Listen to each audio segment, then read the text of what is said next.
Dan kepada Bapak dan Ibu yang masih memiliki kelonggaran waktunya, saya ingin sekali mengajak Bapak dan Ibu untuk bersama-sama kita pada pagi hari ini mendengarkan sharing yang akan disampaikan oleh saudara kita, Ibu Winnie, Ibu Wanarani, Aris Mufti. Semoga beliau telah hadir bersama-sama kita pada pagi hari ini, di mana beliau akan hadir dengan topik yang insya Allah sangat bermanfaat bagi kita semuanya, yaitu deteksi dini demensia. Dan saya kira ini adalah kehadiran yang ketiga kalinya dari Ibu Winnie di dalam forum Beranda Ngaji Bareng Online ini. Dan Alhamdulillah beliau sudah hadir. Assalamualaikum warahmatullahi wabarakatuh, Ibu Winnie. Waalaikumsalam warahmatullahi wabarakatuh, Pak Hasan. Alhamdulillah, apa kabar Ibu Winnie? Sehat Ibu Winnie? Alhamdulillah, baik. Alhamdulillah, Pak Hasan. Alhamdulillah Bu ini bisa berjumpa lagi kita di dalam forum ini pada pagi hari ini. Dan Alhamdulillah bersama-sama kita Ibu ini masih ada 619 orang peserta, dan insya Allah kita siap secara seksama mendengarkan sharing dari Ibu Winnie. Dan mohon diberikan kesempatan juga nanti Ibu Winnie ada forum tanya jawabnya Ibu Winnie ya. Nah saya kira saya langsung saja kepada Ibu Winnie, kami persilakan.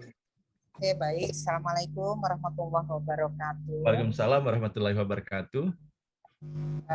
Kenapa kita bicara demensia ya, atau mungkin bahasa awamnya kita sebut pikun begitu ya. Ternyata proses menua itu salah satunya juga akan mempengaruhi fungsi kognisi kita, fungsi berpikir kita. Yang kedua, ternyata memang jumlah lansia di dunia dan di Indonesia meningkat terus ya.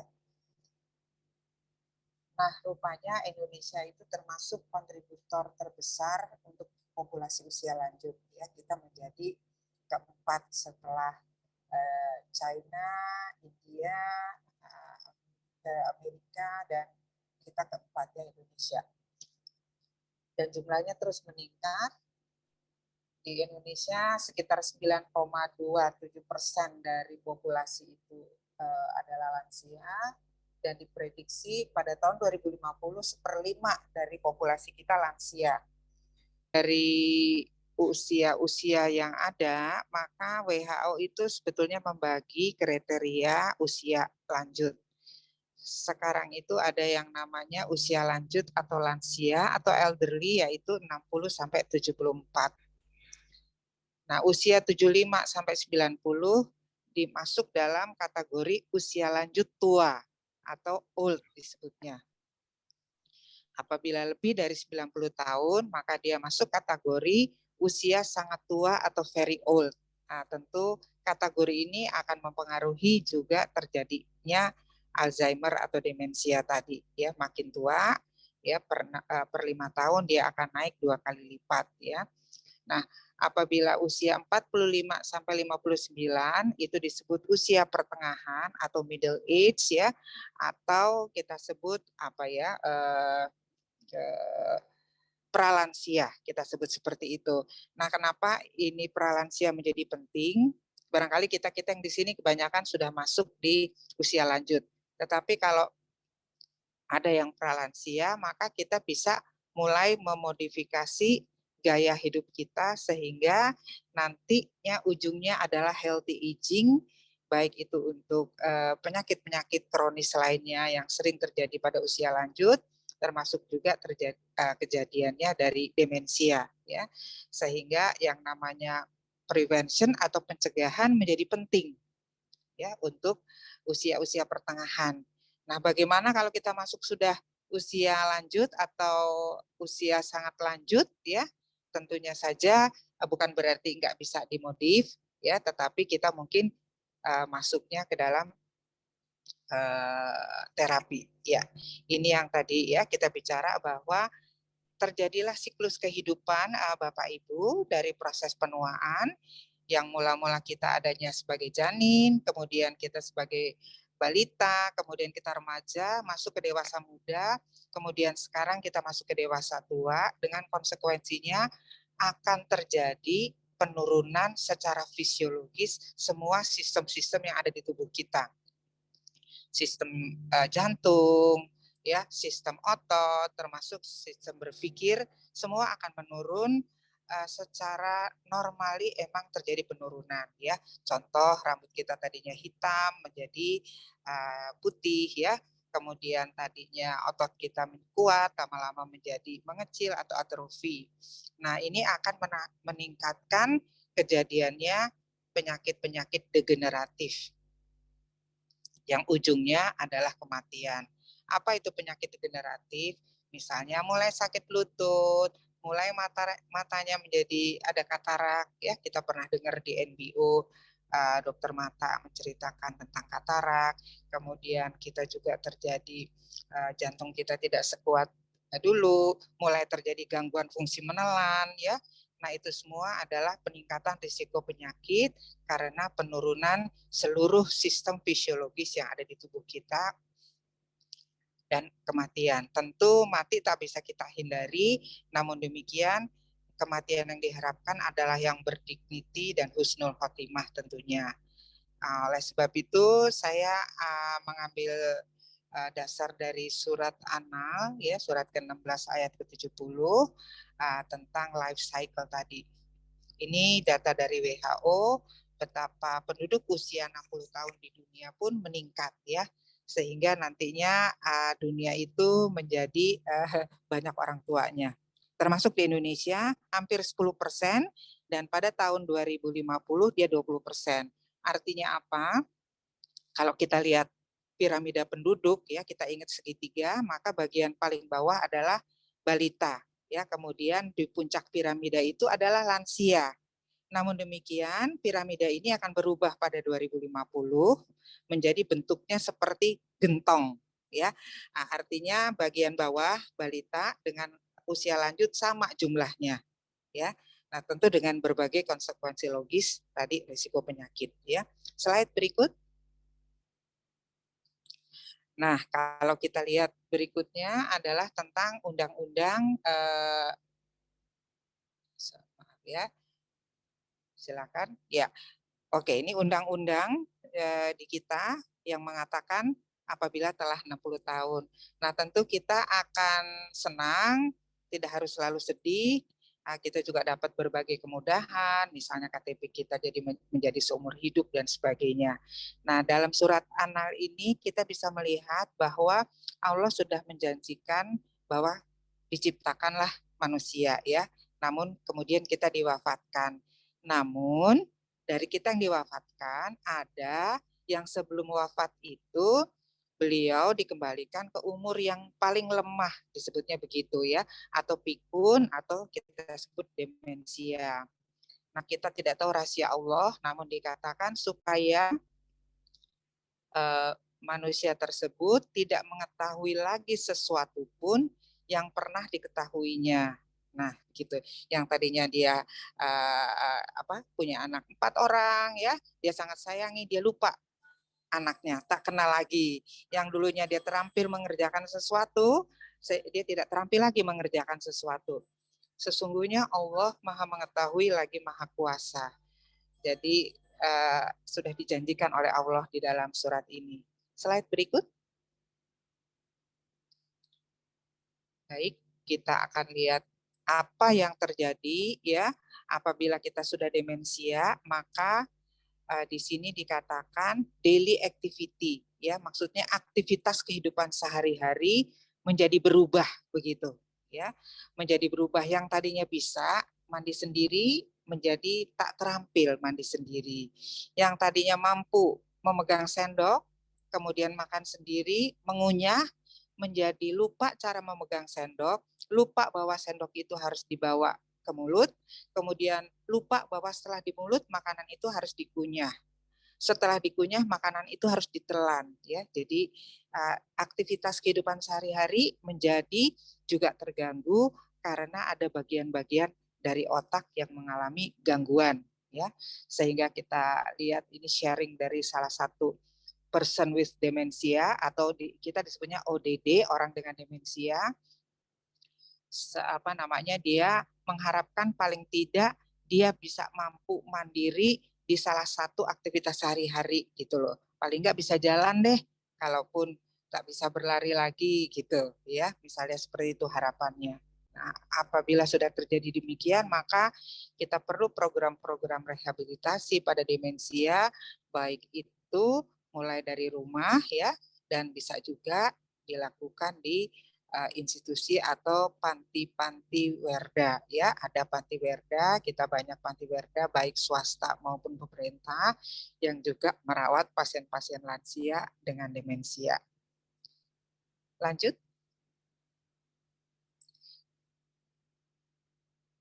Nah, memang kalau dikatakan mana tempat yang paling bagus ya, tentu kalau bisa dirawat di rumah ya. Nah, apa yang terjadi di otak seseorang yang mengalami Alzheimer disease ya? Kita tahu banyak orang-orang besar di dunia yang mengalami Alzheimer disease ya. Apakah itu Ronald Reagan, mantan presiden Amerika ya, pasti semua tahu, atau mungkin kita tahu juga Muhammad Ali ya, beliau adalah seorang petinju yang luar biasa sekali. Namun demikian di akhir hidupnya beliau mengalami demensia karena memang diduga akibat trauma yang berulang-ulang di kepalanya ya, akibat memang olahraganya yang dipilih sehingga beliau ada demensia jenis Parkinson ya, terakhir beliau seperti itu, Muhammad Ali. Nah, sebenarnya Allah sudah menciptakan otak kita yang beratnya hanya 1,4 kilogram dibandingkan berat tubuh kita ya, katakanlah Pak Hasan 70 kilo ya.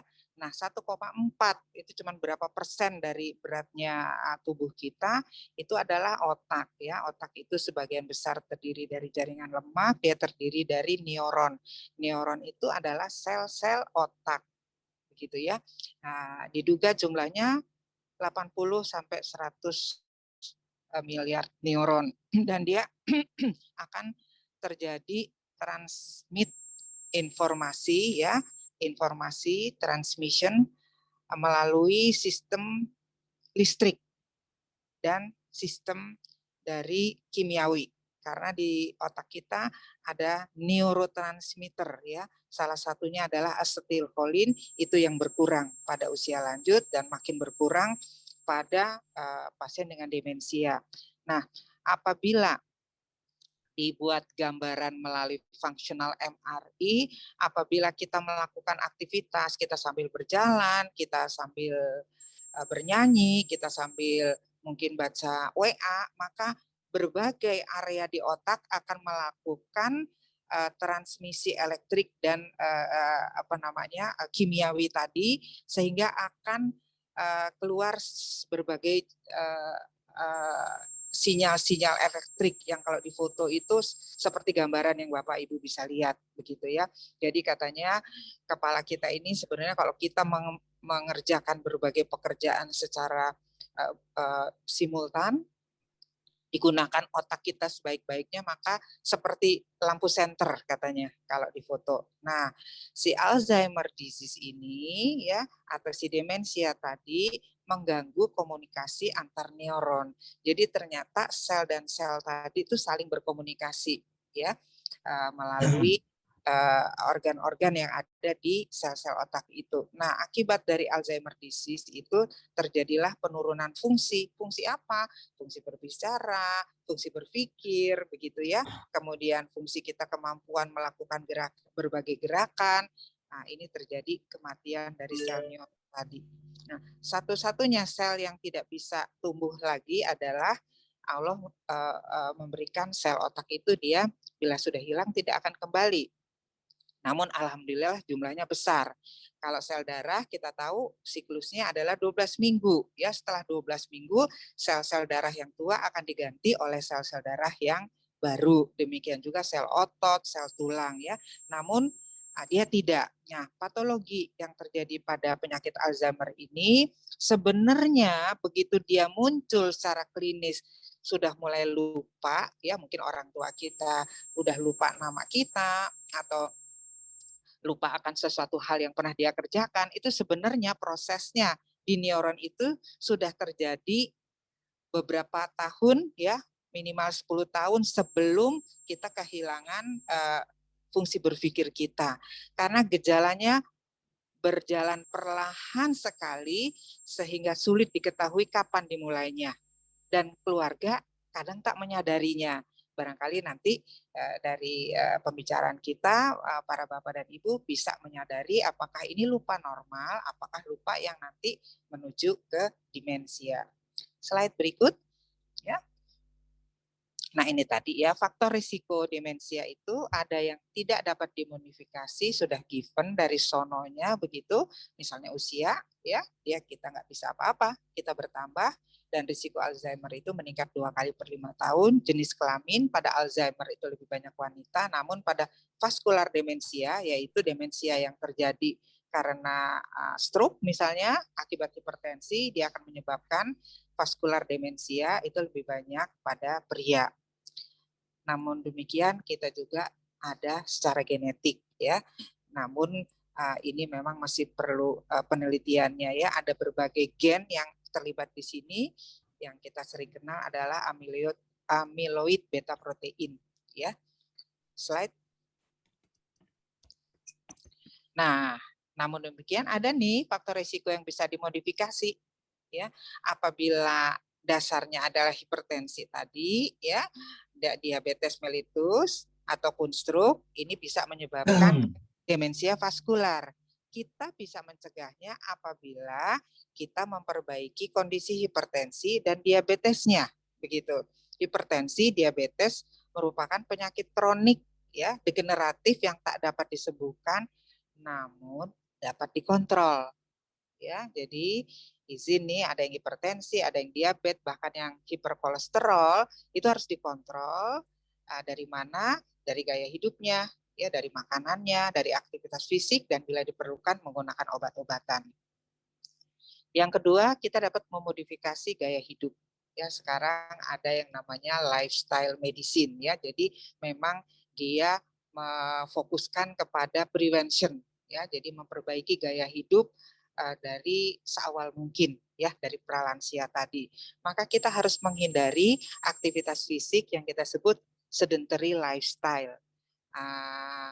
Yang aktivitas fisik yang terlalu santai-santai saja ya, yaitu kalau secara match dia kurang dari 1,5 match ya, atau mungkin kalau kita gampangnya, kalau kita 24 jam dipotong waktu tidur 6-7 jam, tinggal 17 jam. Kalau kita lebih dari 50% dari 17 jam itu hanya duduk, berdiri, nonton TV, duduk berdiri, maka itu udah masuk kategori sedentary lifestyle atau hidup yang terlalu leha-leha. Nah, akibatnya kalau kita kurang gerak, kita juga tidak menggunakan untuk berpikir, untuk berkomunikasi, untuk problem solving, maka tidak dapat stimulasi si sel neuron tadi, akibatnya terjadilah risiko penurunan fungsi kognitif tadi.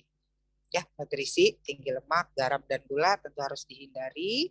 Kemudian memang dari penelitian tingkat pendidikan ya, pendidikan yang rendah, artinya mungkin dia tidak tamat SD, dia akan tinggi angka kepikunannya ya, dan juga status bekerja. Jadi makin kita aktif, Bapak Ibu hari ini ada yang masih terus bekerja, namun paginya mendengarkan ceramah dari Pak Hasan yang luar biasa, maka kita akan mendengarkan, kita akan mengambil sarinya, maka otak kita terus bekerja, ya termasuk dalam brain gym jadinya, maka itu akan risiko neurodegeneratifnya akan menurun. Slide berikut, artinya resiko demensia menurun. Nah ini lebih kurangnya perbedaan lupa. Jadi lupa normal, kita suka lupa ya, Bapak Ibu, kita menaruh kacamata di mana? Ya, saya beli kacamata aja nih yang murah meriah supaya satu ditaruh di meja mana, satu ditaruh di kamar mandi, satu taruh di mana-mana karena suka lupa. Nah, namun demikian secara umum lupanya itu kita bagi lupa yang normal aging sama lupa pada demensia. Bila kita lupa sebagian hal dialami tadi, misalnya taruh kacamata, namun kita sadar kalau kita lupa bahwa kita urut ke belakang, oh tadi sebelum saya duduk nge-zoom, saya duduk di meja makan, kita cari di meja makan, oh nggak ada, oh saya lupa tuh kita ganti baju di kamar, ternyata di meja. atau di tempat tidur, kita bisa merunutnya kembali ya, karena kita menyadari bahwa kita lupa. Dan lupanya tidak progresif, ya besok-besok kita lupa nama ini ada teman SMP kita dulu, siapa ya, dulu mah dia cantik, rambutnya panjang, nah, tapi kita ingat-ingat kembali ya, dan tidak menghambat kegiatan kita sehari-hari. Kita mampu mandi sendiri, mampu makan sendiri, bisa berjalan tanpa dibantu, buang air besar, buang air kecil terkendali, ya naik turun tangga bisa, maka tidak terganggu. Namun demikian, ya pada lupa-lupa demensia tadi, kita bisa lupa blank, sama sekali blank. Jadi kalau disuruh dirunut sama sekali tak ingat dia kacamatanya di mana, nama anaknya siapa, bahkan punya anak, ini suaminya siapa. Jadi benar-benar yang tadi kita lihat di surat Anal ya, surat ke-16 ayat 70, oleh Allah dibuat lupa akan peristiwa yang dulunya dialami. Nah, seolah-olah tidak pernah mengalami ya, yang paling gampang akan bertanya berulang-ulang, baru makan ya, kemudian baru 1 menit, kok saya nggak dikasih makan nih, seperti itu ya. Atau dia nanya ke cucunya, kamu kelas berapa?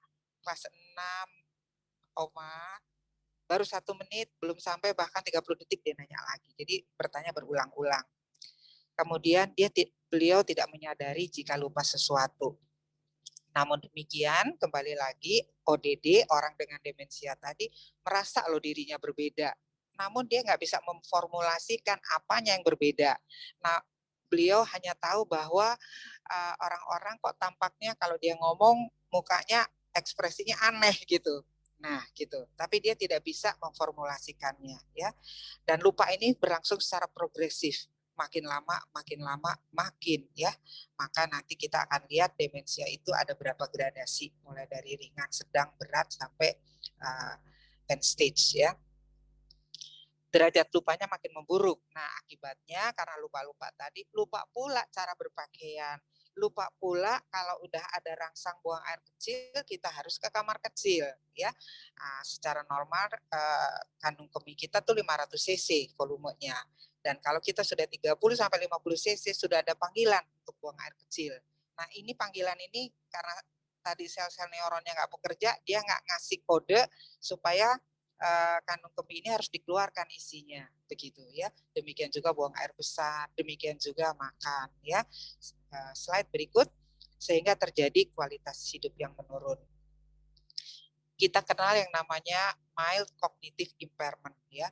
Dia belum demensia ya, dia masih masuk zona transisi antara lansia yang normal dengan lansia yang akan menjadi demensia, begitu ya.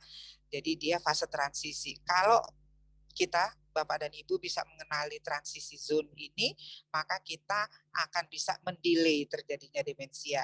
Ya, kita tidak bisa menghambat atau meniadakan, namun kita bisa mendelaynya. Ya. Nah, ternyata kalau kita sudah menderita mild cognitive impairment atau gangguan impairment yang ringan, itu prevalensinya 4 kali atau lebih untuk menjadi demensia. Khususnya mild cognitive impairment yang amnestik. Jadi dia bisa amnestik, bisa non-amnestik. Kalau amnestik MCI adalah yang mulai terganggunya adalah memorinya, ya terutama short memory atau memori jangka pendek.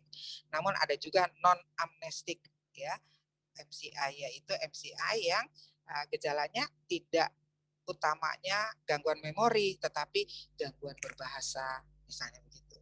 Gangguan judgment, nah itu masuk non-amnestic MCI. Nah, kita harapkan tentu saja keluarga dan para dokter di Fasiankes primer, fasilitas pelayanan kesehatan primer, di puskesmas, dokter keluarga bisa menemukan pertama kali gitu loh. Ya, bahwa ini ada loh MCI yang nanti bisa memburuk dalam beberapa tahun ke depan bila tidak dilakukan fungsi kognisi stimulasi. Dan kita sebaiknya menilai tadi activity of daily living atau aktivitas kehidupan sehari-hari yang kalau kita breakdown itu bisa kita lihat dari 10 domain ya. Nanti Bapak Ibu bisa searching ADL Bartel Index, itu ada 10 item aktivitas dasar kehidupan sehari-hari. Slide berikut. Makan, minum, berjalan itu termasuk Bartel Index ADL. Nah, ada lagi terminologi namanya subjective cognitive decline atau impairment. Ini terminologi yang digunakan untuk settingan research ya. Kalau kita lihat tahapannya, jadi kalau ada lansia normal, lalu ada MCI, maka sebelum menjadi MCI ada pre-MCI atau subjective cognitive decline. Ini contohnya orang tersebut menemukan gitu loh, bahwa ada keterampilan yang berkurang. Ini contohnya seorang manajer ya, dia merasa nih ada gangguan kognisinya gitu, dia merasakan gitu ya ada penurunan. Yang tadinya kalau mengerjakan proyek katakanlah dia bisa secara simultan, bisa efisien, speednya juga cepat begitu ya, dan pekerjaan ini emang pekerjaan beliau dari muda gitu ya. Namun demikian kenapa sekarang kok jadi tidak efisien, ada penurunan. Nah, itu dia mungkin masih masuk pre-MCI begitu ya. Kita belum tahu berapa pre-MCI jadi MCI. Ya, tapi sebaiknya dilakukan penapisan fungsi kognisi oleh para dokter, baik itu di vaskes primer maupun dokter keluarga maupun dokter-dokter di rumah sakit. Ya, slide berikut. Nah, ini kalau kita lihat ya, di sini ada katakanlah 7 tahap ya.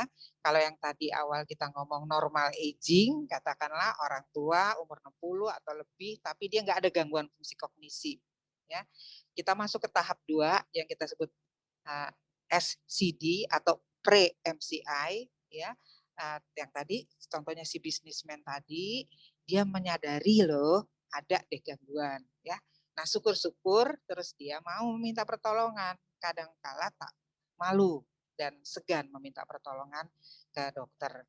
Nah, apabila sudah masuk tahap 3, dia sudah ada penurunan fungsi kognitif, derajat ringan ya, namun belum ada gangguan dari melakukan aktivitas sehari-hari yang ada 10 item dalam Bartel Index tadi. Ya, kita sebut MCI atau kalau sekarang kita menggunakan coding dari psikiatri dengan DSM-5 dia masuk minor ya, minor cognitive impairment. Kemudian kalau sudah masuk demensia maka ada tahapannya, mulai dari yang ringan, kemudian dari yang sedang berat, lalu tahap 7 itu sudah sangat-sangat berat atau kita sebut stadium akhir dari demensia. Biasanya pasiennya di sini sudah tidak bisa melakukan apa-apa, dia sudah hanya di tempat tidur saja, tubuhnya makin ringkih, kemudian ukuran tubuhnya juga makin menciut sekali, dia sudah sangat lupa, sudah gangguan menelan, biasanya sudah menggunakan selang makanan atau NGT, ya, seperti itu. Ada yang dibuat seperti itu ya. Kalau kita lihat dari trajektori atau perjalanan penyakit, maka yang warna hijau itu kalau kita lihat ini X untuk fungsi, Y-nya untuk waktu, maka pada pasien demensia yang warna hijau sama dengan pasien frailty atau renta tadi, dia dimulai status fungsionalnya memang sudah rendah, sudah turun begitu ya. Lalu turun secara gradually, terus perlahan-perlahan, tadi kan perlahan tuh kejadiannya. Kita bedakan dengan misalnya kasus kanker ya. Dia itu status fungsionalnya masih bagus, aktivitas sehari-harinya masih bisa, dia tinggi sekali di garis hitam itu. Namun pada satu titik ketika dia masuk ke turning point, masuk ke late stage dari kanker, dia akan turun curam. Ya, nah ini saya hanya ingin menggambarkan bahwa memang jadi sulit gitu mengenalinya karena pelan-pelan kalau pada demensia. Kemudian saya beralih ke gambar nih, ya ini gambar ini ketiganya masih ada. Ya, yang paling kiri paling tua, alhamdulillah ibu saya. Tadi beliau duduk di sebelah saya, mendengarkan Pak Hasan. Masya Allah. Masya Allah, matanya sudah glaukom, sudah sangat sulit melihat. Namun karena saya pasang screen yang cukup besar, begitu keluar gambar Pak Hasan, beliau komentar, saya juga kaget. Komentarnya apa Pak Hasan? Cakep tuh, coba. Itu ibu saya loh Pak Hasan. Luar biasa, sayang saya nggak rekam ya, cuman sekarang beliau udah capek masuk ke kamar. Beliau umur 92, sudah masuk mild cognitive impairment. Jadi beliau seminggu lalu, 2 minggu yang lalu dirawat karena gangguan fungsi menelan, dan saya lihat makin fungsi kognisinya makin terganggu. Ternyata setelah dilakukan FIS, pemeriksaan endoskopi dari fungsi menelan, ada gangguan fungsi menelan. Jadi beliau pulang harus pakai selang nasogastric tube. Tapi beliau masih jalan walaupun hanya dari kamar ke kamar makan dan ke ruang saya presentasi ini. Kemudian yang paling kanan itu ada ibu saya, ya. Masya Allah. Besok tanggal 4 beliau usianya 91, Masya Allah. Sehat. ya. Beliau masih masuk normal aging, tinggal di Bandung, ya. Ini banyak saudara-saudara saya yang ikut di sini, ya. Ada Bung Ilya dan sebagainya, kenal sekali sama tante saya yang di Bandung ini. Beliau masih normal aging, paling tidak normal aging ke pre-MCI. Tinggal sendiri di satu rumah tanpa pembantu, hanya datang supir, ya, siang pagi hari bawa makanan, sore hari dia pulang, namun dia tinggal bersebelahan dengan anaknya, tapi berbeda rumah. Ini adik ibu saya. Nah, yang adik ibu saya berikutnya yang tengah, beliau tahun ini umur 88, nanti Juni 89. Masya Allah. Beliau sudah masuk mild demensia ke moderate, ya. Jadi inilah ada tante-tante saya, orang tua saya yang alhamdulillah kita anak-anaknya diberikan kesempatan untuk merawat beliau. Slide berikut. Ya, nah siapa yang bisa mendiagnosis demensia? Tentu kita harapkan tadi GP, ya, dokter umum tadi di Fasiankes primer. Namun bila nanti sudah diambilkan sudah didapat mereka menemukan kenalinya, maka bila sudah ada suspek demensia, sebaiknya memang dirujuk ke spesialis yang kompeten, ya, bisa neurolog, bisa geriatrician, bisa psikogeriatri, bisa rehab geriatri, bisa neuropsikologis untuk dilakukan pendalaman-pendalaman pemeriksaan dan uji-uji, ya. Nah, seperti itu yang kita harapkan, termasuk kalau kita bilang GP, tentu nomor satu adalah keluarga, caregiver yang bisa menemukan kenali gejalanya. Slide berikut. Goal kita pertama, tentunya kalau udah ada ini, maka kita minta dokter itu menentukan ini demensia apa bukan, gitu, ya, karena akan berbeda nantinya. Nah, ini sebagai guidance secara ringkas aja. Di sini banyak teman-teman juga yang dari medis, ya, ada perawat dan sebagainya, maka kita kenal ABC demensia. E-nya dari ADL, activity of daily living atau kegiatan sehari-hari yang terganggu karena fungsi kognisi. B-nya adalah behavior changes. Jadi ternyata pada pasien demensia itu bisa terjadi gangguan karakter, moodnya, behaviornya, ya. Contoh, mohon maaf, dulunya ibunda yang sangat santun, nah ketika beliau sudah makin pikun, keluar kata-kata kasar yang tak pernah keluar seumur hidup dari mulut beliau. Ya, nah itu. Jadi kita heran kok jadi begitu. Nah, ternyata bukan kesalahannya ada di beliau, tetapi tadi di fungsi kognisinya, ya.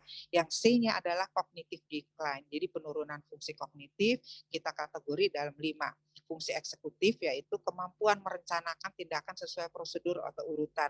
Contoh yang paling gampang, kalau kita mandi, maka sebelum mandi kita menyiapkan handuk, ada sabunnya, kita sikat gigi, kemudian setelah kita guyur badan kita, maka kita akan sabunan, kita keringkan, kita pakai baju. Nah, pada orang demensia, urutan tadi udah acak adul, mesti pakai baju, dia udah menyiram, ya, tubuhnya dan sebagainya, ya. Kemudian yang kedua adalah memori, di sini adalah short term memory. Jadi memori itu bisa memori jangka panjang, bisa jangka pendek. Nah, yang terganggu adalah short term memory atau memori jangka pendek, yaitu hitungan beberapa detik tadi, nanya lagi, kamu kelas berapa ya, nak? Gitu. Atau, kok belum makan? Nah, itu yang berulang-ulang, itu short term memory. Atau gangguan berbahasa. Ya, kita sebut word amnesia, dia sulit mengeluarkan kata-kata gitu. Jadi kalau ibu saya nih misalnya ada ada yang datang begitu, dia sebutnya anak cantik, siapa namanya, kita udah tahu itu adalah clue-nya dia bahwa dia lupa namanya. Tapi dia mesti punya dignity, jadi dia nggak bilang dia lupa. Sehingga memang kita tidak boleh memperlihatkan bahwa, ih, ini pelupa banget sih, begitu, ya. Atensinya juga, dia tidak tahu tempat, tidak tahu waktu, ya. Apakah ini siang hari atau malam hari, maka Ada satu pasien yang beliau background-nya adalah seorang TNI Angkatan Darat, ya. Kemudian beliau sampai jenderal, begitu kemudian istri beliau meninggal, ini memicu cepat penurunan fungsi demensianya, akhirnya dia demensia, tengah malam dia bangun, ya, dan itu bikin heboh keluarganya, ya, karena dia naik ke jendela, lalu dia memanjat gorden, begitu ya. Mungkin dia teringat waktu beliau masih aktif gitu ya di pegunungan, naik di ini itu. Nah, itu yang terjadi sehingga keluarganya sangat stres abis begitu. Baik, slide berikut ya. Banyak contoh-contoh nanti. Jadi yang penting kita perlu mengetahui tanda-tanda awal dari demensia. Kenapa kita perlu tahu? Dia akan kita dapat diagnosis yang awal, lalu kita bersama-sama dokter bisa merencanakan planning dan tata laksana berikutnya. Nah, kenapa kita perlu early diagnosis tadi? Karena tadi ada penyakit demensia yang dapat diterapi, yang ada dapat dimodifikasi tadi. Maka kalau kita sudah kenali dengan dini, lalu dicari faktor risikonya, maka gejala demensianya dapat membaik. Contoh-contoh penyebab demensia yang dapat diatasi, misalnya tumor otak. Ya, ada lagi yang namanya normopressure hidrocephalus, ya. Dia ada hidrocephalus tapi kepalanya tidak membesar. Nah, ya, karena tekanannya masih normal, ya. Kemudian ada gangguan hormonal, defisiensi vitamin, infeksi, gagal organ, ginjal, hati dan sebagainya, penggunaan obat-obatan atau penyakit autoimun. Nah, kalau ini slide berikut, kalau ini kenali, maka bisa diterapi lebih awal, ya. Nah, ini juga berbagai gejala yang bisa Bapak Ibu baca. Ya, tadi ini ada difficulty dalam driving. Tadinya dia terampil loh menyupir, maka ada penilaian seseorang usia lanjut, fungsi kognitifnya dinilai dan apakah dia masih kompeten untuk menyetir, ya. Kita pernah juga mendengar mungkin di media-media grup itu ada yang masih membawa mobil, ternyata setelah dites dia ada penurunan fungsi kognitif, tentu membahayakan dirinya dan orang lain, ya. Kemudian juga ada yang kita sebut di sini kemampuan menghandle uang, ya. Dia nggak ngerti kalau ibu-ibu itu belanja, misalnya dia nggak tahu kembaliannya berapa. Kalau memasak urutannya udah acak adul tadi dan ada yang hilang, ya. Jadi kita sebutnya wandering, ya. Ada kebiasaan jadi mengembara, dia berjalan tanpa tujuan, ya. Saya punya beberapa pasien yang hilang, ya. Alhamdulillah ditemukan, ya. Kebetulan dia tinggalnya di Menteng, lupa hanya beberapa menit si caregiver-nya itu mengunci pagar. Kemudian dia jalan-jalan tanpa tujuan tadi sampai di Pasar Jatinegara. Sore harinya kebetulan ada tetangganya yang sedang ke Jatinegara dan mengenali ini tetangga aku dibawa pulang, ya. Oleh sebab itu bila sudah ada gejala tadi lebih baik dikasih gelang yang ada nama dan handphone atau kalung yang digrafir seperti itu, ya. Ada lagi satu, saya kebetulan satu saat pergi pakai Bluebird karena supir taksinya tahu saya dari medis, dia cerita bahwa sudah 7 tahun ayahnya hilang. Dia sudah cari berbagai rumah sakit belum ketemu, ya. Jadi banyak cerita seperti itu. Nah, beberapa gejala awal demensia yang disadari keluarga ternyata lupa meletakkan dan menyimpan barang itu terbanyak, menanyakan dan mengatakan hal-hal yang sama, tidak dapat menyebutkan nama benda. Ini bisa juga salah satu tes yang Bapak Ibu bisa kerjakan. Kasih aja benda yang familiar. Misalnya kita kasih bolpen, ini apa gitu, ya, atau buku. Lalu dia bisa nggak memahaminya. Kemudian disorientasi waktu dan tempat, ya.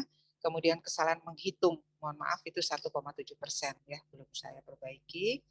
Dan tidak dapat lagi melakukan rutinitas atau aktivitas sehari-hari. Slide berikut. Nah, kalau kita di rumah sakit, kita ketemu pasien yang akhirnya pakai obatnya acak adul, lupa hari konsultasi padahal udah dijadwalin. Ya, oh mohon maaf saya lupa nih, gitu ya. Kemudian juga salah jumlah ketika membayar, percakapan yang tidak sesuai, kita sedang ngomong tentang apa, dia ngomong yang lain, terutama waktu dijelaskan tentang penggunaan obat. Nih obat ini 3x1 setelah makan. Obat ini cukup sekali sehari, pagi hari jam 7. Dia nanya lagi. Yang ini tentu harus didampingi oleh keluarganya ya. Lupa sudah memesan taksi atau Grab atau Gojek ya. Kemudian datang ke rumah sakit dengan pakaian tidak wajar ya. Artinya dia pakaian tidur ya. Nah, ini ada pasien yang begitu, dia ingin mengunjungi keluarganya, dia mesti pakai daster. Padahal sebelumnya beliau adalah wanita yang sangat rapih gitu, selalu tampilnya baik. Nah, ketika turning point MCI-nya itu, dia pergi ke rumah keluarga pakai daster. Ketika diingatkan oleh keluarganya, beliau marah. Loh kenapa? Ini kan bagus. Emang udah ini. Nah, kemudian keluarganya akhirnya membiarkan saja, tapi disitulah keluarganya memahami bahwa sudah ada yang berubah dalam kemampuan judgement-nya. Slide berikut. Nah, ini setelah ada video, mungkin boleh diklik Bu Yani atau Pak Hasan. Ya, ini seorang nenek yang pintu rumahnya pakai kode ya. Pada satu saat dia pulang, dia sudah lupa bagaimana nomornya. Begitu. Kebetulan cucunya ini ahli IT ya. Jadi hal-hal yang biasa dikerjakan, dia udah tahunan rumah itu memang menggunakan PIN gitu. Tiba-tiba dia lupa begitu. Nah, ada halangan untuk kita bisa dapat diagnosis DD ya. Karena ada takut stigma ya. Juga yang penting ini fear ya, ketakutan tadi. Ragu-ragu ini demensia bukan sih? Udahlah bukan kali, nggak usah ke dokter deh untuk pemeriksaan. Juga dignity tadi, harga diri gitu. Waduh, kalau saya dibilang demensia gimana gitu loh. Ya. Atau menganggap demensia ini bukan suatu penyakit atau sindrom. Nah, akibatnya karena dirasakan bukan masalah, nggak mencari bantuan. Atau juga alasannya nggak tahu nih rumah sakit mana nih yang bisa mendiagnosis demensia. Atau punya pikiran demensia tidak dapat disembuhkan, atau tadi takut didiagnosis demensia. Nah, slide berikut kita bisa lihat video ya tentang ketakutan. Mohon diklik, Pak. Ini anaknya dokter anak tapi dia ya. Nah, ibunya takut karena dia waktu itu mulai kesasar pada waktu pulang ke rumah. Dia takut melupakan wajah anak-anaknya dan kenangan indahnya gitu. Ya. Ya, slide berikut. Jadi ketakutan-ketakutan ini ya. Nah, ternyata demensia dia mempengaruhi aktivitas sehari-hari yang ada 10 aktivitas dasar tadi ya. Dia tidak dapat performance lagi untuk makan, berpakaian, membuka pakaian, berjalan, naik turun tangga begitu ya. Maka kita harus melakukan pemeriksaan aktivitas kehidupan sehari-hari. Dokter atau tim medis bisa melakukannya dan dilakukan secara berkala. Akan keluar skalanya gitu. Jadi pada waktu datang skalanya berapa, nanti akan berkala dilihat. Nah, kalau dia makin tak mampu melakukan aktivitas sehari-hari karena fungsi kognisi, maka bisa dipastikan gangguan fungsi kognisi atau demensianya makin berat. Slide berikut. Nah, kenapa demensia menyebabkan kita jadi nggak mampu aktivitas sehari-hari, aktivitas dasar tadi, ya tadi udah disebutkan, ada fungsi eksekutif tadi, sesuatu pekerjaan yang memang sudah ada urutannya, begitu ya. Di sini dikasih contohnya sequencing, planning, dan organizing menjadi acak adul. Nah, tadi contohnya mandi, mencuci rambut, berpakaian, ya, atau dia menggunakan sesuatu yang nggak wajar. Mohon maaf, dia menggunakan baju lalu memasang bra-nya itu di luar bajunya ya karena dia sudah fungsi eksekutif terganggu. Memori tadi ya short memory hitungan 10 detik begitu ya.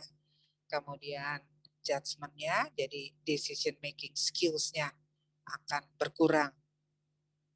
Ya, contohnya ini karena jurnal dari luar di musim dingin tetapi si ODD atau PWD tadi nggak merasa perlu menggunakan celana panjang atau menggunakan baju hangat gitu.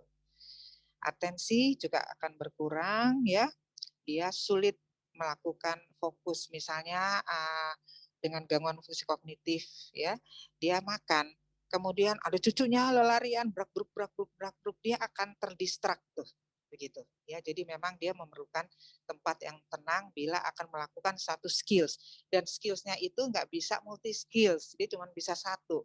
Sehingga kalau lagi makan jangan diajakin ngobrol, kalau lagi makan jangan disuruh nonton TV. Sementara kita kan biasa gitu, sambil nonton drakor kita makan. Kalau mereka nggak bisa, nggak multitasking lagi. Ada yang namanya BPSD, Behavioral Psychological Symptom of Dementia. Dia tadi personalitinya berubah, begitu ya. Jadi mudah marah, mengeluarkan kata-kata kotor, yang tadinya lembut menjadi kasar, begitu ya. Atau terjadi visuospatial changes. Misalnya dia suruh pegang matanya tutup, suruh pegang katakanlah sikat gigi atau gelas, dia nggak bisa menyebutkan karena visuospasialnya terganggu. Slide berikut. Nah, ini untuk mendiagnosis kita di medis itu pertama kita akan dari bagaimana perjalanan penyakitnya. Kita harus menanyakan secara detail dari siapa, dari informan. Siapa itu informan? Bisa pasangannya, bisa anaknya, bisa mantunya, bisa cucunya, bisa caregiver atau pembantunya udah ikut 30 tahun gitu, sehingga tahu perjalanannya, dan kita bisa nanya 10 tahun terakhir ada nggak yang perubahan.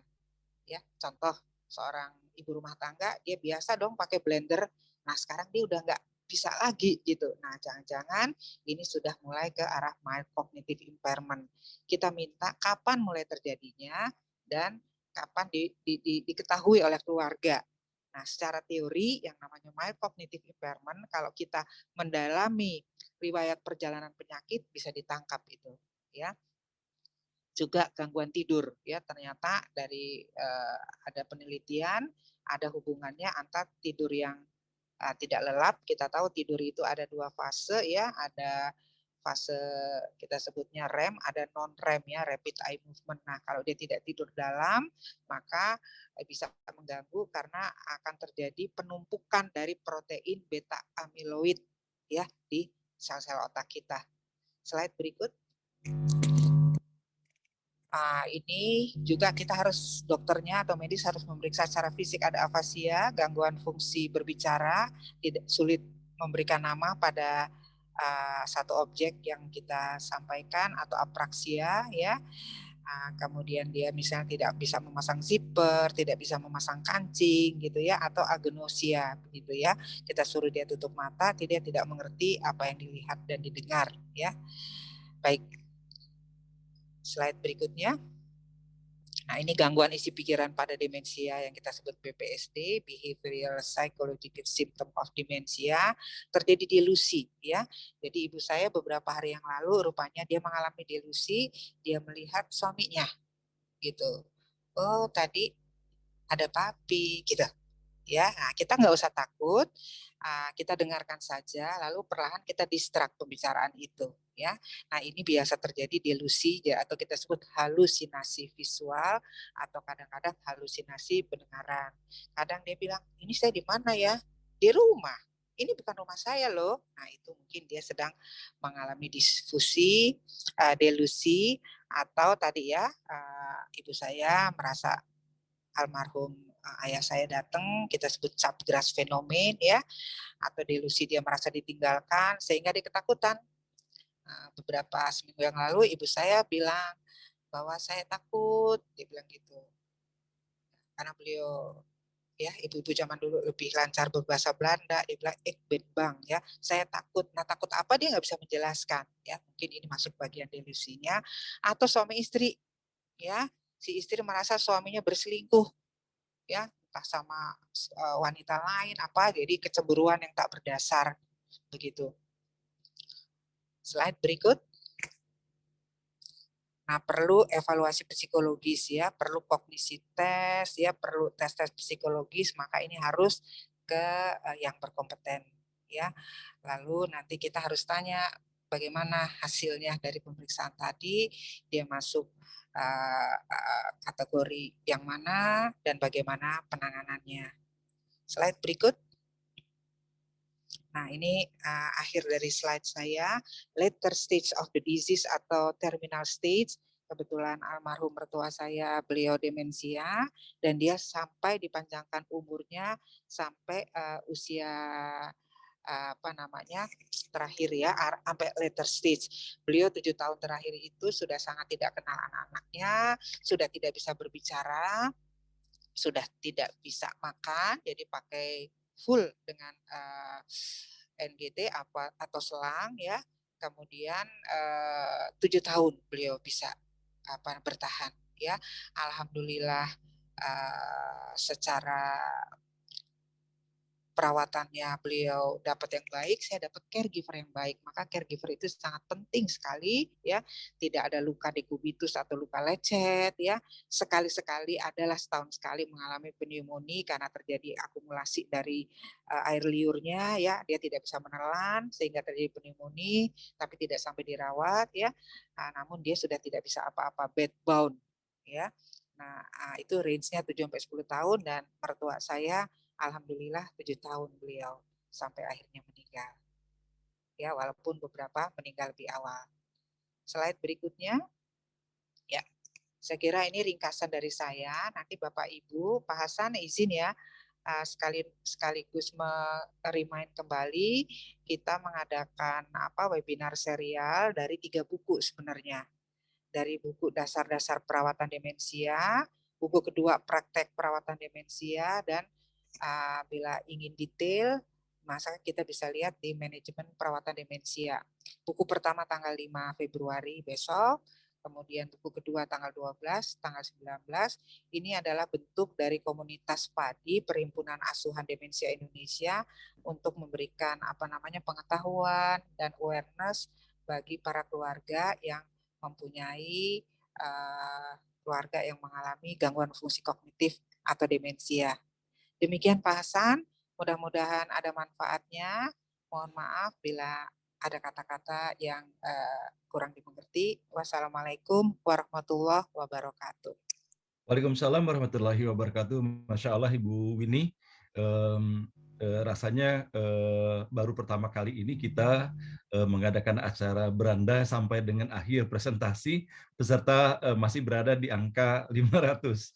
Biasanya turun kadang-kadang bahkan sampai dengan angka 400 dan 300. Artinya apa? Bahwa saya mendapatkan kesan bahwa betapa pentingnya materi yang disampaikan oleh Ibu Winnie ini untuk persiapan diri kita pribadi, karena kita juga rata-rata peserta di forum ini sudah saya kira di atas 50 tahun ya, dan bahkan ada yang sampai dengan usia 82 tahun, dan boleh jadi hal ini terkait juga dengan apa yang kita dapati pada orang tua kita. Mungkin ada sesuatu yang kita dapati dari tips ini bisa kita praktekkan untuk keluarga kita sendiri.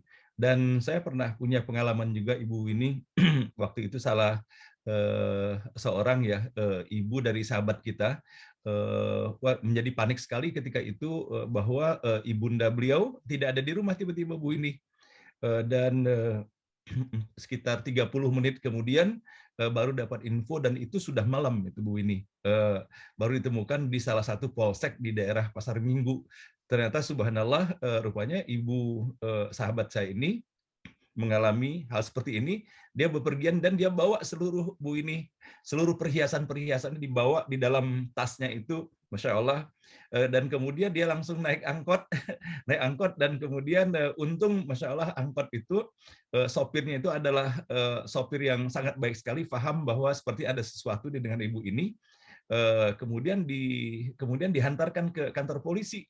Nah, sehingga kemudian pada saat disadari oleh keluarga bahwa sang ibunda sudah tidak ada, dalam kepanikannya seluruh dikerahkan, dan akhirnya diketemukanlah sang ibu ini di polsek itu. Dan ibunda beliau dalam keadaan sehat walafiat, dan ketika ditanyakan bahwa beliau hanya sekedar ingin pergi saja meninggalkan rumah itu untuk mengunjungi rumah anaknya yang lain. Ya, Masya Allah, bisa dibayangkan Ibu ini betapa paniknya seluruh keluarga, termasuk saya sendiri juga pada waktu itu mendengarkan berita ini, karena kita sangat dekat ya dengan beliau. Dan bisa dibayangkan kalau seandainya seperti yang dialami oleh sopir taksi yang ibu ini pernah berbicara tadi itu selama 7 tahun tidak ditemukan ya. Nah sehingga semenjak saat itu maka bukan penjagaan dalam artian bahwa pengawasan terhadap keberadaan beliau sangat diperketat. Jadi tidak pernah ada lagi asisten yang meninggalkan beliau dalam keadaan kesendiriannya. Nah, saya kira Bapak dan Ibu bahwa betapa hal ini perlu menjadi perhatian kita bersama ya untuk kita mewaspadai situasi dan kondisi orang-orang yang berada di seputar kita sendiri atau bahkan untuk kita sendiri. Nah, Ibu ini di kolom pertanyaan sudah cukup banyak nih pertanyaan-pertanyaan yang dihantarkan di dalam kolom di sini. Mohon kesediaan Ibu ini bisa memberikan pencerahannya.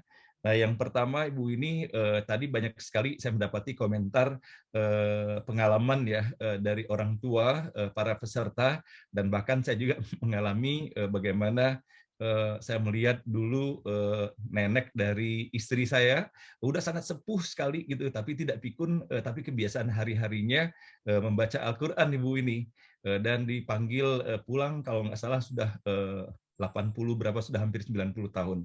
Dan saya mengalami ibu saya juga udah sangat tua pada waktu itu dan alhamdulillah tidak pikun dikarenakan setiap hari tidak pernah lepas dengan kegiatan membaca Al-Qur'an itu. Nah, termasuk juga dari pengalaman ibu-ibu yang berada di peserta ngaji bareng online ini, Ibu Marhaini kalau tidak salah tadi usianya ibunya sampai dengan usia 91 tahun dan tidak pikun. Begitu juga pengalaman Ibu Dina Samsiar, ya usia 91 tahun dan fisiknya, tapi dikarenakan mereka kebiasaan membaca Al-Quran, maka hal ini tetap terpelihara. Nah, apakah hal ini ada korelasinya Bu Winnie antara kegiatan membaca Al-Quran ini dengan kepikunan itu Bu Winnie? Mungkin sementara itu dulu pertanyaannya. Terima kasih Pak Hasan, Bu Marhaini dan Bu Dina serta para peserta. Betul sekali. Sebelum kita masuk ke baca Al-Quran ya, kita membaca atau kita berbicara, kita bernyanyi ya, itu semua memerlukan proses di otak. Artinya si neuron kita saling berkomunikasi. Artinya terjadilah yang namanya brain stimulasi ya. Itu kalau kita ya, bahkan pada pasien-pasien demensia yang sudah cukup lanjut, mereka suka yang kita sebut apa namanya bersenandung. Ya, ternyata itu adalah alamiah untuk mempertahankan si brain neuron tadi itu. Bagaimana dengan Al-Qur'an? Saya pernah disampaikan oleh salah satu teman saya yang psikolog ya, beliau psikolog dari UI, kemudian dia menyampaikan saya ada salah satu penelitian, sayang saya nggak dapat referensinya, yang meneliti itu sebetulnya non-muslim, ya, seorang psikolog di Amerika. Ternyata huruf-huruf Al-Quran itu kalau dibaca ya per huruf dengan tajwid yang baik begitu ya, maka dia ternyata menstimulasi. Ini baru ngomong huruf nih Pak Hasan ya, belum dalam satu kata atau dalam apalagi satu kalimat begitu, apalagi kalau disampaikan secara berulang-ulang. Jadi ternyata sudah ada penelitiannya begitu ya, antara yang mempelajari huruf-huruf Al-Quran itu bahwa tiap huruf dari Al-Quran itu alif, ba, ta, kalau dibaca dengan baik dan benar, seperti kita kalau dengar Pak Hasan membaca dengan baik dan benar, maka itu menstimulasi, itu satu. Yang kedua, ternyata memang regularitas, kontinuitas itu penting. Pengalaman neneknya Pak Hasan atau neneknya dari Bu Lena, barangkali Bu Lena Hasan ya, kalau itu kita lakukan satu kegiatan secara terus-menerus, maka itu akan lebih baik ketimbang kita baca misalnya Al-Quran berapa juz gitu, tapi terus seminggu, 2 minggu kita berhenti gitu. Jadi yang penting walaupun kita baca, maka ada komunitas dari Pak Hasan ini membaca satu juz begitu ya, maka itu akan mempertahankan komunikasi antara sel-sel neuron ya. Ditambah lagi ketika kita membaca, maka kita kan pasti sambil duduk minimal ya. Nah, waktu duduk itu kita sudah melakukan aktivitas fisik.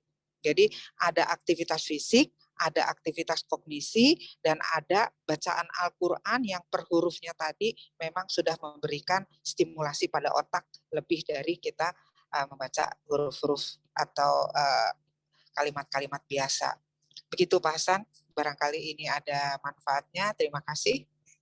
Baik, terima kasih Bu Ini. Berikutnya Bu Ini, saya ingin membacakan pertanyaan dari Bapak Mehmet Gunawan Bu Ini. Tadi saya mencatat bahwa pada jam 6.59, sebentar Bu Ini, pertanyaan Pak Mehmet, banyak diinformasikan bahwa usia paling produktif dan kemampuan manajemen katanya pada usia 70 sampai 80-an tahun Bu Ini. Apakah memang betul hal ini? Ya, baik, terima kasih Pak Mehmet. Tadi kembali lagi, aktivitas yang kita lakukan berulang dan berulang dan berulang, maka dia akan masuk ke dalam bawah sadar kita. Kita punya yang namanya conscious mind, kita punya unconscious mind, alam bawah sadar kita. Dan ternyata itu seperti gunung es gitu loh, Pak Mehmet ya. Jadi apa namanya, yang kelihatan muncul tuh cuma sedikit gitu ya. Padahal yang sebagian besarnya itu ada di unconscious mind. Nah, apabila kita melakukan suatu pekerjaan berulang ya, setiap hari, setiap minggu, setiap bulan, maka tentu kita akan makin terampil, kita akan makin perfect melakukannya, dan akhirnya kita bisa melakukannya automatically, begitu ya. Mungkin ini juga yang akan mendasari pada yang disebutkan oleh Pak Mehmet tadi, usia produktif ya. Artinya produktif karena pengalamannya sudah banyak, kebijakannya tentu akan lebih banyak lagi, ditambah tadi pengulangan-pengulangan yang sudah dia lakukan, sehingga dia menjadi sangat terampil gitu untuk bidangnya. Ya, kita bisa lihat banyak apa namanya, orang-orang besar yang entah itu jadi presiden pada usia yang sudah cukup lanjut ya. Namun demikian tentu kita harus membedakan bahwa si orang tersebut yang 70-80 tahun itu masih mengerjakan kegiatan secara rutin, dan juga yang paling penting adalah melakukan new skill, pekerjaan-pekerjaan baru begitu. Artinya contohnya gini, Pak Hasan kalau dari rumah mau ke tempat kerjanya Pak Hasan lewat jalan Ina itu yang sama gitu ya. Nah, kita boleh juga melakukan suatu new skill. Kita bisa melakukan kita lewat jalan tikus yang mana dan mana, itu udah melakukan sesuatu yang baru begitu. Sehingga dia tetap terjaga keterampilan dan tetap terstimulasi. Mungkin itu Pak Mehmet yang saya bisa jawab barangkali ya. Terima kasih. Baik Bu Ini, mungkin ini sama seperti yang dikemukakan oleh Ibu Dina Samsiar, bahwa ibu beliau surah Yasin dan beberapa surah di juz 30 beliau masih tetap ingat, namun kadang-kadang sudah makan katanya belum, sehingga minta lagi. Namun yang uniknya kalau urusan memasak masih ingat, sehingga untuk bikin resep masakan karedok dan lain-lainnya beliau masih bisa hafal sekali memberitahu bagaimana cara membuatnya dan bahan-bahan apa saja yang diperlukannya. Wah, luar biasa Bu Dina ya. Ya itu tadi, beliau mungkin juga ibu rumah tangga yang suka masak ya, atau beliau punya profesi lain tapi beliau senang masak, sehingga memasak itu udah menjadi suatu automatically gitu. Kalau saya barangkali kalau masaknya parah gitu ya, harus ini berapa-berapa. Tapi kalau ibundanya Budina Samsiar, dia tuh udah satu, jadi udah suatu gerakan yang otomatis begitu. Ya, jadi ini luar biasa sekali. Ternyata termaintain beliau suka baca Yasin. Jadi benarlah penelitian yang psikologi Amerika itu bahwa huruf-huruf Al-Quran itu dia bisa menstimulasi neuron-neuron otak kita, luar biasa. Jadi katanya neuron kita tuh ada banyak, Pak Hasan. Satu neuron itu sama dengan komputer tercanggih di zamannya, begitu loh Pak Hasan. Masya Allah. Jadi sementara katanya kita kan the sleeping giant, kita mungkin baru pakai 10% dari otak kita, begitu. Ya, jadi makanya harus ada selalu stimulasi. Nah, stimulasi itu sudah otomatis nih pada Bu Dina. Ibu ini, saya jadi teringat Ibu ini bahwa pernah satu ketika saya menghadiri sebuah seminar, ketika itu sudah lama sekali. bahwa di Amerika itu ada semacam kayak lembaga training Bu ini, di mana peserta trainingnya itu orang-orang yang sudah sepuh gitu Bu ini. Dan biaya training itu mahal sekali dan diikuti oleh orang yang super kaya Bu ini. Super kaya, tetapi aktivitas yang dilakukan di sana adalah aktivitas yang mungkin orang tidak bisa membayangkan. Mereka diberi aktivitas sehari, misalnya ngelap kaca, kemudian mereka disuruh memotong tanaman gitu kan, dan kemudian mereka disuruh melipat baju, pekerjaan hal-hal yang kecil seperti, tapi itu biayanya mahal sekali dan itu diikuti oleh para orang-orang tua dan orang-orang tua kaya tentunya gitu kan ya. Nah, kesadaran seperti ini untuk mengaktifkan fisik dan juga emosional mereka Bu ini. Bagaimana dengan di kita di Indonesia Bu ini? Apakah sudah ada Wah, tempat-tempat yang pelatihan luar seperti ini? biasa ya. Ini menjadi inspirasi nih mungkin buat saya dan teman-teman yang memang menggeluti untuk apa namanya special interest group untuk geriatri ya. Ini terima kasih nih Pak Hasan nih informasinya. Kita belum, namun yang dilakukan itu memang luar biasa karena semua gerakan yang kita lakukan itu membutuhkan kerja dari otak. Contoh waktu kita berjalan, ya, waktu kita berjalan, kaki kanan kita melangkah ya Pak Hasan, lalu tangan kiri kita mengayun ya, Iya, ya bukan kanan dan kanan kan, kaki iya, dan tangan. betul. Ya. Nah, itu mah robot ya. Nah, artinya apa? Pada waktu kaki kanan kita melangkah, maka stimulasinya ada di otak hemisfer bagian kanan, bagian kiri, karena bersilangan. Ya. Iya, Karena pada saat yang bersamaan, kaki kita mengayuh, tangan kita mengayun. Yang kiri, berarti itu otak kanan, ya otak belahan kanan. Dengan perkataan lain, pada satu saat yang bersamaan terjadi stimulasi otak kiri dan otak kanan. Masya Allah. Nah, itu terjadi letusan-letusan atau ledakan elektrik dan chemical ya, kimiawi yang tadi di slide saya. Nah, makin banyak neuron-neuron itu terstimulasi, maka makin keluar elektrik-elektrik tadi begitu. Yang sederhana aja jalan aja begitu ya. Apalagi jalan sambil bernyanyi, apalagi mengelap ya, memegang lap itu udah satu neuron kita bekerja. Lalu bergerak tangannya untuk mengelap begitu ya. Iya, Kemudian matanya melihat, udah bersih apa enggak nih? Saya mau apa enggak nih kacanya? Berarti mata kita, otak kita, saraf mata kita juga bekerja. Jadi ini akan terjadi suatu pekerjaan yang sederhana tetapi memerlukan gerakan dari neuron-neuron tadi yang ada 80 sampai 100 miliar tadi. Itu baru berapa neuron aja tuh yang digerakkan. Masya Allah. Itu mungkin dasarnya ya. Baik. Luar biasa. Terima kasih Pak Hasan. Baik Bu ini terkait dengan hal yang demikian Ibu ini ya, saya pernah punya pengalaman Ibu ini ya, kakak perempuan saya sendiri setelah anak-anaknya dewasa semua dan kemudian berkeluarga, kakak perempuan saya dilarang oleh oleh anak-anak perempuannya untuk masak lagi, untuk ngepel lagi, pokoknya mama istirahat saja biar kita yang mengerjakan. Dan apa yang terjadi Bu ini dalam waktu yang tidak terlalu lama terjadi penurunan yang luar biasa secara fisik pada kakak perempuan saya ini. Dan bahkan sampai pada waktu itu kita kira bahwa dia bakal jadi lumpuh dan sebagainya. Nah sehingga hal ini akhirnya kita sadari bahwa maksud anak-anaknya baik, melarang ibunya bekerja, melarang ibunya ke dapur lagi, bahwa ini giliran mereka gitu. Tapi ternyata hal ini berefek sangat tidak positif kepada yang bersangkutan. Dan ketika saya pulang ke Palembang, saya tanyakan kepada kakak perempuan saya, dia menangis, merasa bahwa dia tidak berguna lagi katanya. Dia merasa tidak diperlukan lagi karena dia sudah dilarang untuk memasak dan mengerjakan pekerjaan rumah tangga itu.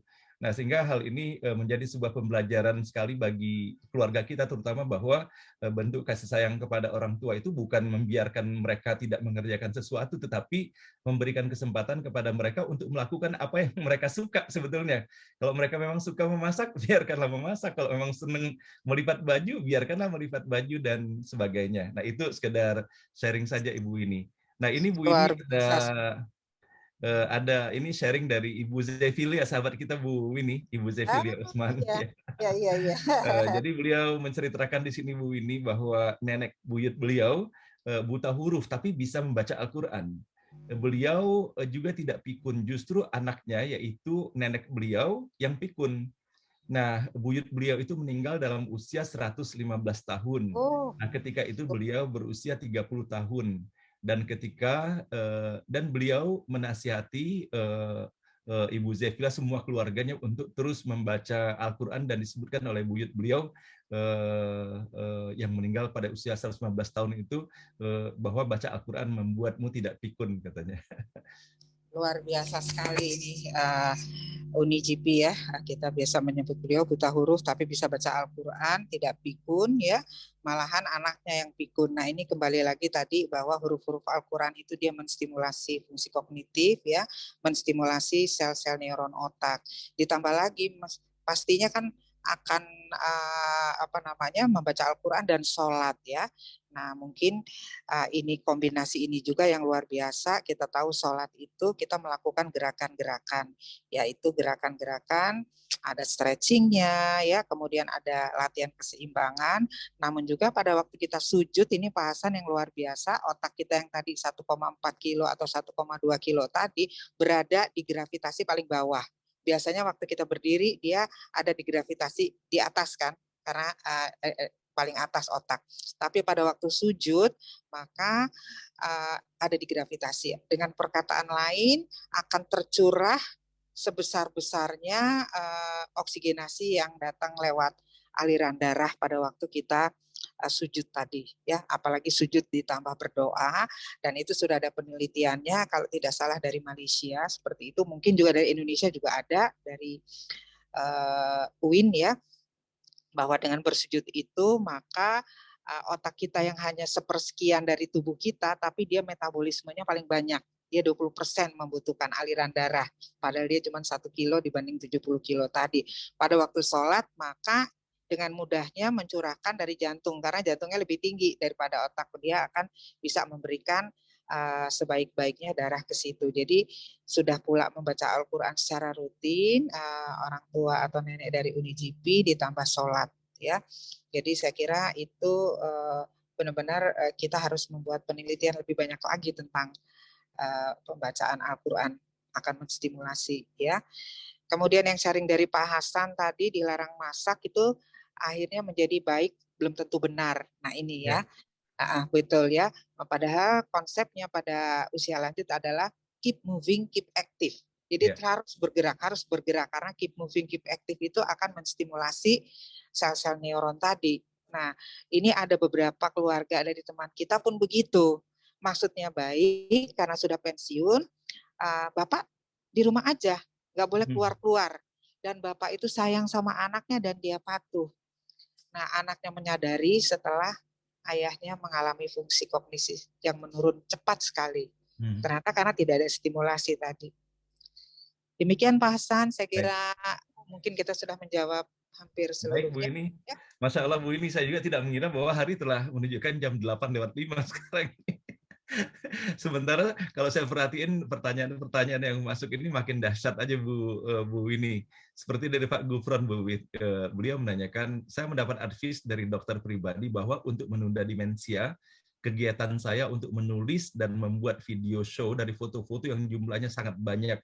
Sejak muda beliau memang senang traveling. Nah, betulkah menulis buku dan mengumpulkan koleksi-koleksi lama, video dan foto ini adalah menunda demensia Bu ini?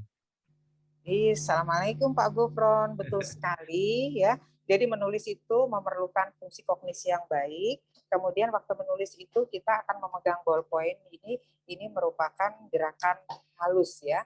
Kalau berjalan kita sebutnya gross motoric activity. Namun menulis itu memerlukan keterampilan ya, karena dia fine motoric activity sehingga luar biasa. Kita memilih perlu pemikiran ya dengan baik, kemudian terangsang juga dengan cerita-cerita lama dari foto-foto itu, ini juga akan memperbaiki memori kita. Terus warna-warna yang ada di foto kita itu juga menstimulasi ternyata Pak Gufron, begitu ya. Ditambah lagi tadi menulis. Saya kira luar biasa Pak Gufron. Masya Allah. Terima kasih Bu ini. Ibu ini apakah masih ada waktu? Ini ada salah seorang dari peserta ingin menyampaikan secara langsung Bu ini kepada Ibu Rifda. Kami persilakan Ibu Rifda. Ini sahabat kita ya. Silakan di-unmute Ibu Rifda. Ibu Rifda. Hai, Keluarga Assalamualaikum Mbak Winnie. Ya Allah, bagus banget Mas Hasan. Terima kasih nih, Alhamdulillah. Saya sampai, karena gini, kebetulan baru 2 hari lalu ada suami sahabat saya yang masuk demensia dan Ibu Rifda, mohon maaf, bisakah disesuaikan videonya Ibu Rifda, hanya kelihatan mukendanya saja Bu Rifda. Iya. Jadi Mbak Rifda, ya. Ya Mbak Winnie, jadi baru 2 hari lalu saya tuh diundang makan oleh mertuanya Dino Patijalal. Kemudian akhirnya terus ngobrol-ngobrol, ada salah satu anggota keluarga yang kena demensia gitu ya. Kasihan sekali karena saya kenal baik juga dan masih sangat muda gitu ya. Jadi ini luar biasa nih demensia. Nah, saya mau berbagi ya, tentang ibu bapak saya yang abah saya 95 tahun Mbak Winnie dan tidak pikun alhamdulillah di 95 tahun dan masih memaksakan diri baca Quran walaupun mata sudah sangat kabur. Jadi kita pakein topi yang ada lampu, kemudian beli kaca pembesar yang besar banget. Jadi saya udah Nur Asia Uno ngasih Al-Quran yang besar, terus pokoknya kita fasilitasi. Saya rasa abah saya bisa tidak pikun, ibu saya sampai hari ini masak bagus, abah saya 95, ibu saya 85.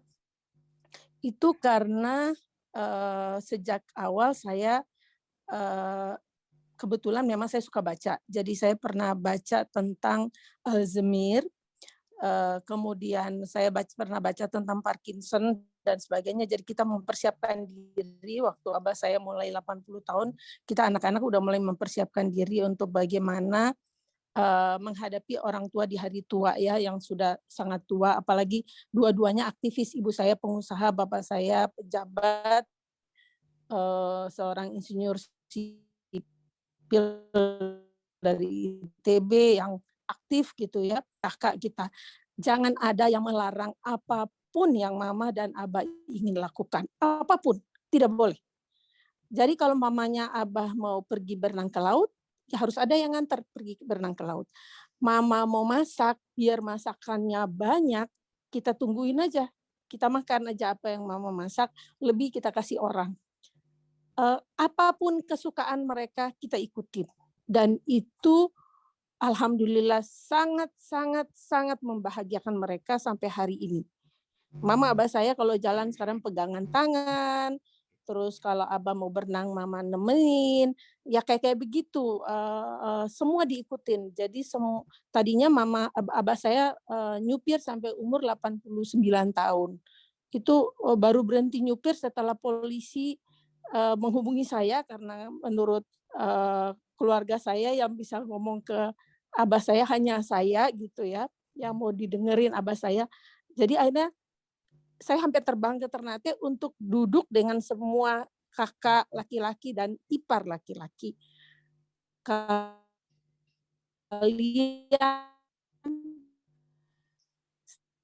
standby, siapapun yang available. Kalau abah saya mau jalan, pertama abah saya nggak bisa nemuin kunci, kalian ada untuk nganterin. Dan alhamdulillah akhirnya abah stop nyupir. Jadi saya rasa kesadaran keluarga, anggota keluarga untuk memenuhi apapun keinginan. Bahkan dokter pun bilang makanan pun nggak perlu pantangan, udah ikutin aja. Karena ketenangan hati, kebahagiaan mereka itu sebenarnya itulah yang membuat mereka lebih sehat dibanding perasaan tertekan. Jadi walaupun sudah diet, tapi perasaan tertekan itulah yang membuat mereka punya gangguan inilah itulah. Abah saya 3 katup jantungnya bocor, 1 katupnya lemah. Prof. Hanafi dari Medistra bilang ke abah saya bahwa dan bilang kepada saya, abah ini luar biasa dengan 3 jantung yang bocor, 1 katup jantung yang lemah. Abah bisa seperti ini itu karena hati yang bahagia. Jadi at the end orang tua harus kita bahagiakan supaya mereka bisa menjalani hari tua mereka dengan baik dan kita nggak pernah menunjukkan sikap melihat orang tua lemah. Betul. Jadi itu juga salah satu yang membuat mereka percaya diri untuk tetap menjadi orang tua buat semua anaknya walaupun kita udah pada tua-tua, mama abah saya memperlakukan kita seperti anak yang diatur juga sama orang tua dan kita ikutin aja. Itu aja dari saya Mas Hasan, Mbak Winnie, terima kasih banyak. Salam buat Mas Aris. Assalamualaikum warahmatullahi wabarakatuh. Salam, luar biasa sekali Mbak Rifda. Salam hormat buat Abah dan Ibunda. Makasih. Oke, terima kasih Bu Rifda atas sharingnya. Dari Bu ini ada yang mau dikomentari di sini, Bu ini? Iya, ini sesuai dengan yang tadi kita bicarakan bahwa keluarga dari Mbak Rifda sudah dengan benar sekali memperlakukan, ya, membuat planning dengan detail untuk Abah dan Uminya, di mana Abah dan Uminya dibiarkan aktif sesuai dengan hobinya. Nah, itu memang menjadi kata kunci. Yang kedua, benar sekali orang dengan orang tua, walaupun dia demensia, misalnya ya, dia boleh lupa sesuatu, tetapi perasaan tetap ada. Jadi kalau anaknya berbicara kasar dan sebagainya akan terasa buat pasien lansia dengan demensia, ya, sehingga kita harus memperlakukan orang tua kita dengan baik karena beliau punya harga diri tadi dan merasa dihormati. Apalagi seperti Abah dan Umi yang belum demensia ya dan masih sangat aktif. Saya kira di Al-Qur'an kan kita sudah dikatakan tidak boleh berkata kasar begitu ya Pak Hasan. Saja sudah tidak boleh. Nah, ternyata ini ilmunya. Kita membuat hatinya senang. Ya, itu sudah dilakukan oleh Mbak Rifda dan keluarga. Terima kasih sharing yang luar biasa. Iya, terima kasih. Masya Allah Ibu Winnie, Ibu Rifda, serta Bapak dan Ibu semuanya, saya kira topik masalah demensia ini adalah topik yang sangat menarik dan menyerap perhatian kita bersama, dan saya pikir akan banyak sekali sharing-sharing dari para peserta ya, tentang bagaimana pengalaman menghadapi orang tua ataupun boleh jadi sanak dan kerabat yang menjalani masa-masa dan tahapan demensia ini.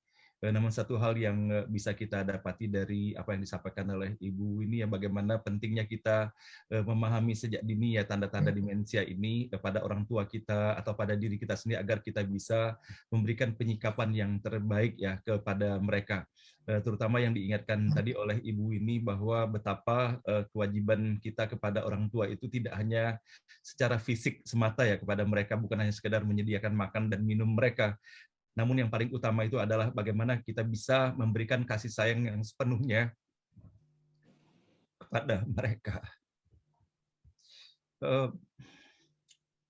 Dengan tetap memberikan kesempatan kepada mereka untuk melakukan apapun yang terbaik yang diinginkannya. Tugas kita sebagai anak-anaknya tidak sama sekali kita berada dalam posisi untuk melarang-larang mereka melakukan segala sesuatu, sepanjang hal tersebut tentunya adalah hal kebaikan yang tidak membahayakan buat mereka sendiri.